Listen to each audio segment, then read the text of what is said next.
ভোলা ময়রার দোকান থেকে 1 সের ছানা কিনে নিয়ে আসবে। হ্যাঁ, মা খেতে চেয়েছে। হ্যাঁ, আবার ছানা? না না, আর পারবো না। মাসের শেষ, এখন একদম বায়না করবে না ছানা। হেহ, এখন দানা কিনবার সামর্থ্য নেই। না না, একদম ছানার বায়না না। বলি বায়না করবে না? আবার কিরকম? এতদিন পর মা এসেছে, আমি মাকে একটু ভালো মন্দ খাওয়াবো না? এই তো কাল রসবড়া মনোহরা নিয়ে এলাম, আজ আবার ছানা। তোমার মায়ের খাওয়া দেখে আমার চোখ একেবারে ছানা বড়া হয়ে যাচ্ছে। তুমি কি গো এইরকম হিসাব করছো? মা বলে কথা। আচ্ছা, আজ মাসের কত তারিখ? বলো বলো বলো বলো, কত তারিখ বলো? 15 তারিখ। তো কি হয়েছে? বলি মাসের অর্ধেক দিনেই তোমার বেতন শেষ। হ্যাঁ, টাকাগুলো কোথায় যায়? হ্যাঁ, এই ঠিক জায়গায় ধরেছিস, ঠিক জায়গায় ধরেছিস। একদম মাসের হিসেব চা। কিপ্টে কোথাকার, মাসের অর্ধেক দিনে বেতন শেষ হয়ে যায়, কোথাও বাজে খরচ করে নিশ্চয়ই। এই যে একদম ভুল ভাল কথা বলবেন না কেমন? সকালবেলা মাথা খুব ঠান্ডা আছে তাই রক্ষে, নইলে এক্ষুনি তাণ্ডব শুরু করে দিতাম, ভূতের নাচন। কিপ্টে জামাই। আমাকে কিপ্টে বলছেন? হ্যাঁ, আপনি কি? হ্যাঁ, কিপ্টের শিরোমণি জামাই ষষ্ঠীতে নকুল দানার মতো দুটো মিষ্টি খাইয়ে ষষ্ঠী সারলেন, আমাকে পান্তা ভাতে পেট শান্ত করালেন, রাতে জল মুড়ি আর বাতাসা দিয়ে আমার হতাশা বাড়ালেন। হ্যাঁ, বলি মা কোথায় পাবেন বলো? মার কে আছে? কেন? তোমার অপগণ্ড ভাই, আমার একমাত্র শ্যালক। কেন যে মরতে তোকে এইরকম একটা কিপ্টে লোকের সাথে বিয়ে দিলাম? হায় হায় হায় হায়, আমার মেয়ের সারাটা জীবন আর মাস চালিয়ে দিল। শোনো, আমার ছেলে তোমার মতো কিপ্টে নয়, দরাজ, বুঝেছো? দরাজ। হ্যাঁ, এই, আমি কিন্তু তখন থেকে সহ্য করে যাচ্ছি, রাগ আসছে কিন্তু রাগছি না, বুঝলে? রেগে গেলে কিন্তু ভূতের নাচন শুরু হবে। গিনি, তুমি তোমার মাকে সামলাও, কিন্তু তোমার ভাই আর আমার মধ্যে তুলনা টানছে। তুমি বা মায়ের মুখের ওপর তর্ক করছো কেন? যাও, কথা না বাড়িয়ে বাজারে যাও। মা, ও মা, তুই ভেতরে এসো। তোমার না উচ্চ রক্তচাপ, কবিরাজ মশাই তোমাকে না রাগ করতে বারণ করেছে। মা, খানা আনতে একদম ভুলবে না, যাও। যত আদিক্ষেতা।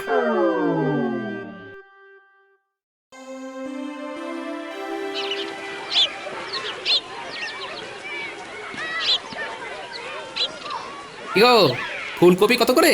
3 মোহর।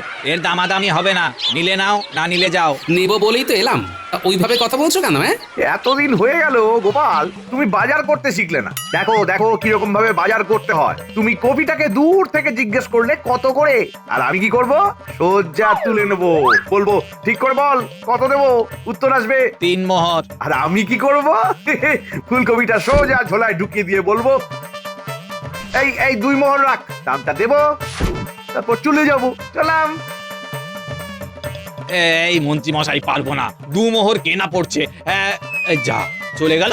বুঝলাম, নরম মাটিতেই বেড়াল আঁচড়ায়। তুমি কি নেবে গোপাল দাদা? তোমার কাছে কিছু নেব না, তুমি যা দাম বলছো এমনিতেই তেতে আছি, আর তেতে পুড়ে উঠতে চাই না। চলি। না না, তোমার সাথে খারাপ ব্যবহার করাটা উচিত হয়নি। এই নাও, এই নাও, তুমি এই ফুলকপিটা নিয়ে যাও, দাম ওই 2 মোহরই দেবে। মন্ত্রী মশাই তো পুরো আমাকে ঠকিয়েই নিয়ে নিলেন। মন্ত্রী মশাইয়ের কাজই তাই, সবাইকে ঠকিয়ে বেড়ানো। এবার থেকে সতর্ক হও, বুঝলে?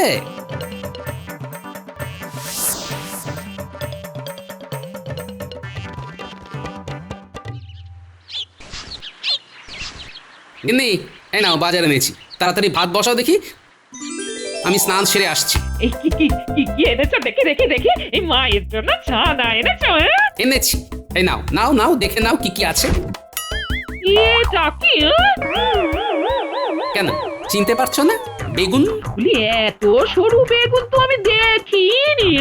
তাই প্রশ্ন করছিলাম, কোথা থেকে এই সরু লিকলিকে বেগুনটাকে পেলে গো? হ্যাঁ, ওই ওই ওই, দেখি দেখি বেগুনটা কিরকম। ও মা গো, এটা নাকি বেগুন? হ্যাঁ গো জামাই, তুমি কি বাজার করতে জানো না? কেন জানবো না? বিয়ের পর থেকে আমার বাড়ির বাজার কে করে দিয়েছে? হ্যাঁ? আমার শ্যালক। এই, আমার ছেলের কথা একদম তুলবে না। ও আমার সোনার চাঁদ ছেলে। হ্যাঁ, বাজারে গিয়ে এই রকম বাদুর চষা বেগুন আনেনি কোনোদিন। হয়েছে হয়েছে, অনেক হয়েছে। আপনার ছেলের কীর্তি কাহিনী না বলাই ভালো। ওই তো জামাই ষষ্ঠীর দিন দেখলাম ছোট ছোট নকুলদানার মতো সন্দেশ, টোকো আম। এই দেখুন ফুলকপিটা দেখেছেন? আপনার দিকে চেয়ে হাসছে। ঘটা গোপাল দাদার ঘরে যুদ্ধ চলছে। চুপ, শোন, মন দিয়ে শোন। এই দেখুন দেখুন দেখুন আলুগুলো দেখুন, হ্যাঁ কি চকচক করছে। আমি বাজারের সেরা জিনিসটা আনি, বুঝলেন? আর আপনারা ওই কিপটেদের মতো পিঁপড়ের পেছন টিপে টিপে মানুষকে খাওয়ান। এই ভালো হচ্ছে না বলে দিচ্ছি। তুমি তখন থেকে আমার মাকে যা নয় তাই বলে যাচ্ছ। হ্যাঁ? তোকে দেখে আমার বুক ফেটে যাচ্ছে। তোর বাবা তোর হাত পা বেঁধে নদীর জলে ফেলে দিয়েছে। হ্যাঁ, শুনুন, আমার শ্বশুর মশাইয়ের মতো বিচক্ষণ মানুষ খুব কম ছিলেন। উনি আমাকে একদিন বলেছিলেন, বাবা আমার মেয়েটা একদম আমার মতো হয়েছে, তাই আমি তোমার হাতে আমার নরম মনের মেয়েটাকে তুলে দিচ্ছি। খুব শ্বশুরের সুখ খ্যাতি হচ্ছে। পুড়ছে পুড়ছে, পোড়া পোড়া গন্ধ বেরোচ্ছে। বাবা আরো বলেছিলেন, আমার ছেলেটা একটা অলস, অকর্মণ্য, একদম ওর মায়ের দিকে গেছে। দেখছিস দেখছিস, আমাকে অলস অকর্মণ্য বলছে। তোর বাড়িতে এসে আমি কি রকম অপমানিত হচ্ছি। এই দেখুন, আবার আপনি আমার ঘাড়ে দোষ চাপাচ্ছেন। কথাটা তো আমি বলিনি মা, বলেছেন আমার বিচক্ষণ শ্বশুর মশাই। তিনি ত্রিকালজ্ঞ মহাপুরুষ ছিলেন, প্রাতঃস্মরণীয় ব্যক্তি। যা শোনার শুনে নিয়েছি। এই গিন্নি, এই তোমাদের সাথে কথা বলতে বলতে আমার স্নান করার দেরি হয়ে যাচ্ছে। আমি যাচ্ছি স্নান করতে, তুমি ভাত বাড়ো। আমি পারবো না। হ্যাঁ। ঠিক আছে, তোমাকে বাড়তে হবে না, আমি না খেয়েই যাব। কি আপনি খুশি তো? শাশুড়ি মা আমার ভর ভরন্ত সংসারে আগুন লাগিয়ে দিলেন তো? বেশ ভালো থাকুন।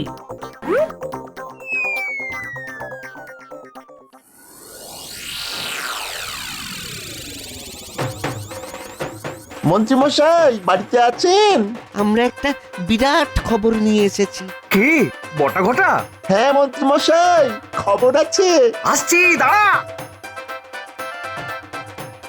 বল বল, কি ব্যাপার? একটা কথা আছে যেটা শুনলে আপনি তুরত করে নেচে উঠবেন। হ্যাঁ, তাই নাকি?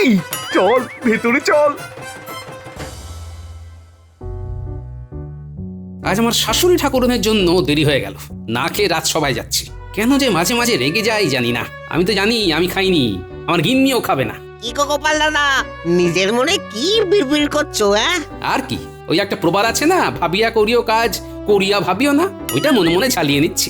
কেন এই সময়ে আবার ওই প্রবাদটা নিয়ে পড়লে কেন? কি না ভেবে করলে তুমি?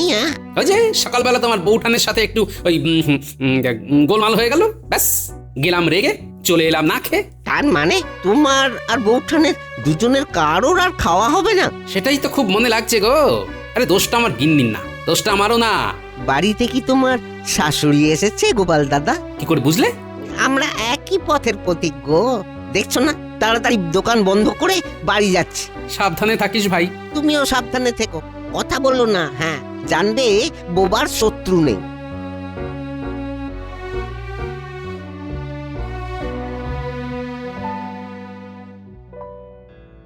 ও গোপাল, তুমি এই রকম থম মেরে বসে আছো কেন? ও কিছু নয় মহারাজ, ওই মন ঠিক নেই। আমি গোপালের মন খারাপের কারণ জানি, শুনবেন মহারাজ? হ্যাঁ শুনবো, বলুন মন্ত্রী মশাই, আপনি বলুন। না না, কারো ব্যক্তিগত কথা শুনতে আমার ভালো লাগে না। এইসব আলোচনা বন্ধ হোক। কুঞ্চিত করে মুখ, কর্ণপটহে ঢুকাইতে সুখ, ইহাকে পরচর্চা বলে। মন্ত্রীমশাই শোনাইতে চান আমাদের গোপালের দুঃখের গান। রাজবৈদ্য শুনিবে বলিয়া এলো চলে। থাকুক, কারোর কোনো গোপন কথা শুনবো না। মন্ত্রীমশাই, আপনাদের লজ্জা পাওয়া উচিত। একজন মনের কষ্ট চেপে এসেছে কর্মস্থলে, আর আপনারা ওর কষ্ট কমানোর পরিবর্তে কষ্ট বাড়ানোর চেষ্টা করছেন। ঠিক বলেছ বিজ্ঞানী, পরচর্চা আর পরনিন্দা আর চলবে না। গোপাল, তোমার কি হয়েছে সেটা শুনবো, কিন্তু একান্তে। না মহারাজ, বিশেষ কিছু না, ওই দাম্পত্য কলহ।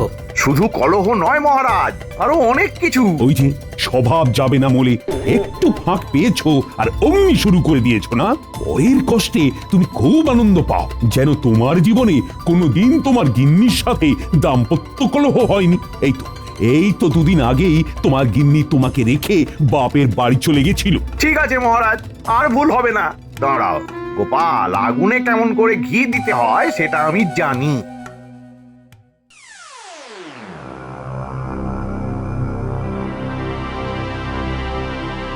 তোকে আর এই নরকে রাখবো না। আমি তোকে কালই আমার কাছে নিয়ে যাব। না না না না, কাল নয়, আজই নিয়ে যাব। আজ কি আজই? হ্যাঁ, সব গুছিয়ে নে দেখি, সব গুছিয়ে নে। আরে এটা হয় নাকি? কেন হয় না শুনি? সব হয়। তুই যদি না যাস তাহলে বুঝবো তুই আমাকে ভালোবাসিস না। ঠিক আছে, তোমার জামাই আসুক, ওকে বলে আমি তোমার সাথে চলে যাবো। হ্যাঁ, না বলে যাওয়াটা ঠিক ভালো দেখায় না গো। ঠিক আছে। আবার কি ঠিক আছে গিন্নি? কিচ্ছু ঠিক নেই বাছা। আমি তোমার আসার জন্যই অপেক্ষা করছিলাম। আমি আমার মেয়েকে নিয়ে চলে যাচ্ছি এইটে বলার জন্য। চলে যাচ্ছেন মানে? এই গিন্নি, তোমার মা কি বলছেন? তোমাকে নিয়ে চলে যাচ্ছে মানেটা কি? মানেটা হলো আমি এখন থেকে মায়ের কাছে থাকবো। হ্যাঁ। ও, তুমি যাবে বলে পা বাড়িয়ে আছো? ঠিক আছে, যাও, কিছুদিন মায়ের কাছ থেকে ঘুরে এসো। কিছুদিন মানে আমি চিরদিনের জন্য নিয়ে যাচ্ছি, আর ফিরে আসবে না। ঠিক আছে, দেখা যাবে কে ফিরে আসে আর কে আসে না। আমার নাম গোপাল। যাও গিন্নি, যাও যাও।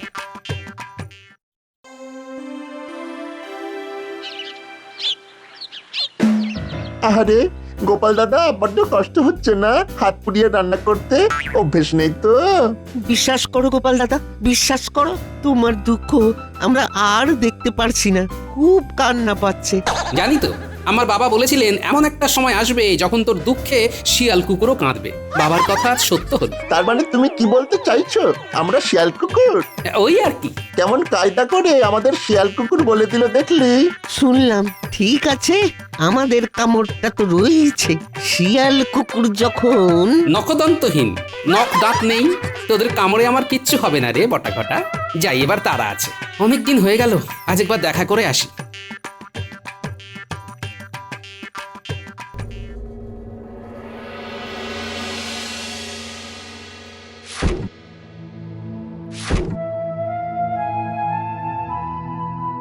বলি কতদিন তো হয়ে গেল, একবার খোঁজ নিতে এলো না। কি রে, কি ভাবছিস? জামাইয়ের কথা দেখলি তো কিরকম মানুষ, তোর খোঁজও নিল না। আমার ঘরের চৌহদ্দির মধ্যে দেখলে কিন্তু আমি দূর দূর করে তাড়িয়ে দেব, এই বলে দিলাম। হ্যাঁ, শোন মা, আমি একটু আসছি, তুই ঘরে থাক, আমি যাব আর আসবো। ওই 3 কড়িদের ওই জমিটা আমার খুব পছন্দ, ওটার দাম করতে যাচ্ছি।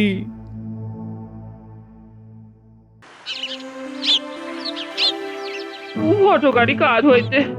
এইভাবে মায়ের সাথে হুট করে চলে আসাটা মোটেই ঠিক হয়নি। হ্যাঁ, এইবার একটু কোমল স্বরে ডাকি, গিন্নি, ও গিন্নি। ওর গলা শুনলাম যেন।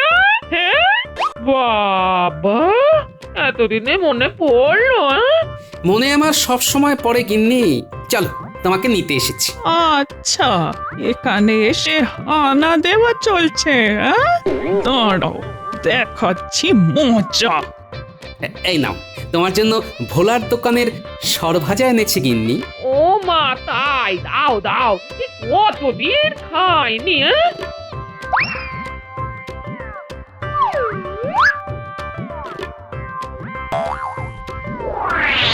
এবার তোমাকে রোজ সরভাজা, রসবড়া, ছানা বড়া খাওয়াবো। না না না, কিচ্ছু খাওয়াতে হবে না। তুমি এখান থেকে মানে কেটে পড়ো তো। আমি আমার গিন্নিকে না নিয়ে ফিরবো না। আমার মেয়েকে আমি ছাড়বো না। হ্যাঁ, কিন্তু ভারী মুশকিল হলো, আমি আমার বিয়ে করা বউকে বাড়ি নিয়ে যেতে পারবো না। হ্যাঁ, তুমি না বলি জামাইয়ের সাথে কি এইরকম ব্যবহার কি করে? জামাই, আমি ওকে জামাই বলেই মানি না। সর্বনাশ! হ্যাঁ?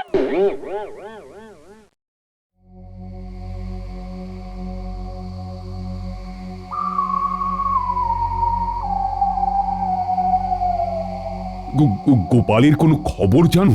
গোপালের জন্য তো ভীষণ চিন্তা হচ্ছে। মহারাজ, গোপাল মণিহারা ফণি হয়ে পথে পথে ঘুরে বেড়াচ্ছে। হ্যাঁ, মণিহারা ফণি? আহারে, তাহলে তো ওর খুব কষ্ট হচ্ছে। গোপাল বোধহয় আর স্বাভাবিক হবে না মহারাজ। আরে শুভ শুভ বলুন, শুভ শুভ বলুন। আমার বিশ্বাস গোপাল সব বিপদ কাটিয়ে আবার স্বমহিমায় ফিরবে। হ্যাঁ, সেগুড়ে বালি, এবার আমাকে মাঠে নামতে হবে আর সভার কাজ শেষ করে একবার গোপালের শাশুড়ির সাথে দেখা করে আসবো।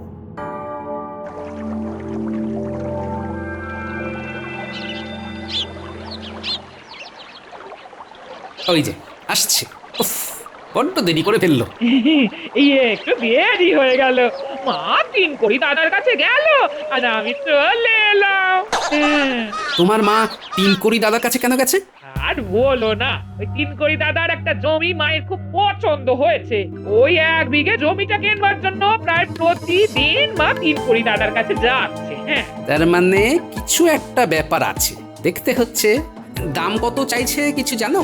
এই 500 মোহর। বুঝেছি, তোমার মায়ের কাছে এখন 500 মোহর নেই, কিন্তু জমিটা পেতে হবে।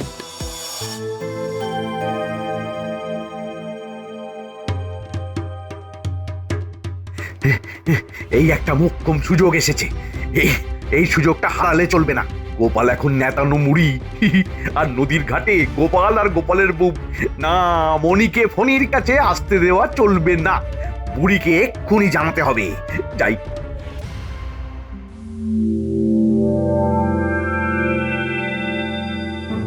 দূর, এইরকম করে পালিয়ে পালিয়ে কি দেখা করা যায়? হ্যাঁ? ওদিকে মা একেবারে খড়গহস্ত। হ্যাঁ, দাও, একটা উপায় বার করেছি।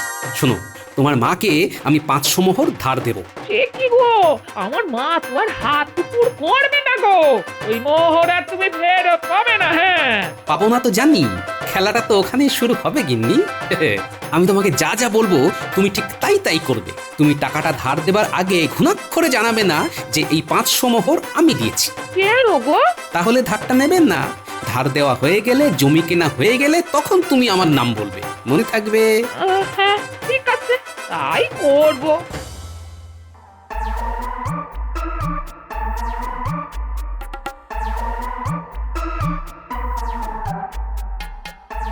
পায়ের ধুলো দিন মাসিমা।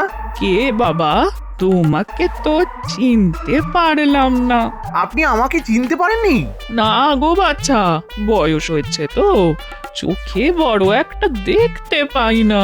আমি কৃষ্ণনগরের মন্ত্রী। এবারে চিনতে পেরেছেন? ও বাবা, তুমি?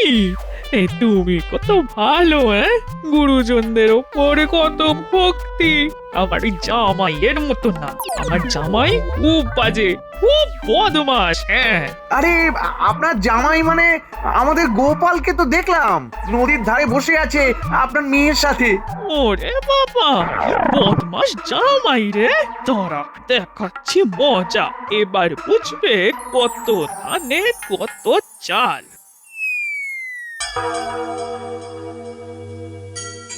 ব্যাস ব্যাস, আমার কাজ শেষ। আগুনে ঘি দিয়ে দিলাম।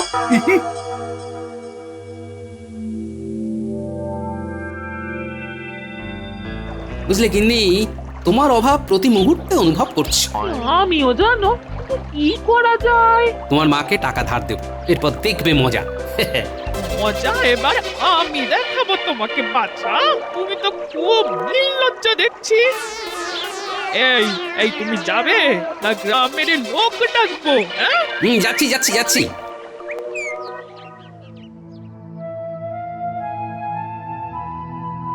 কতদিন হয়ে গেল, আমার স্বভাব মণিহারা, গোপাল নেই।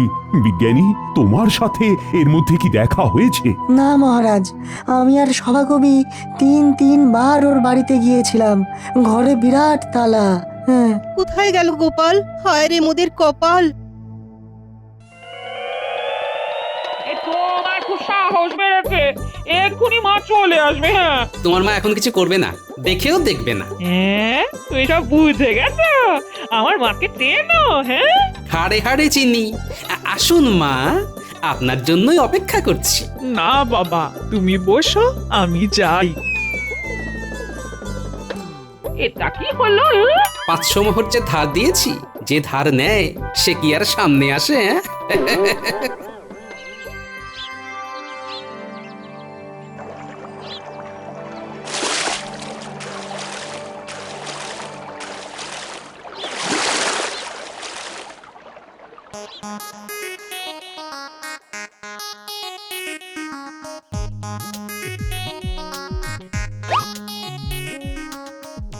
কি গিন্নি, কি বুঝলে? তোমার সাথে আমার যতবার দেখা হবে ঠিক ততবার আমাকে দেখেই শোধ দেবার ভয়ে পেছন ফিরে দৌড় দেবে। কিন্তু এবার আমাকে নিয়ে চলো। আজই আমি তোমাকে বাড়ি নিয়ে যাব। চলো, তোমার মায়ের সাথে দেখা করে আসি। মা আমাকে ছাড়বে? চলো না, দেখোই না কি হয়।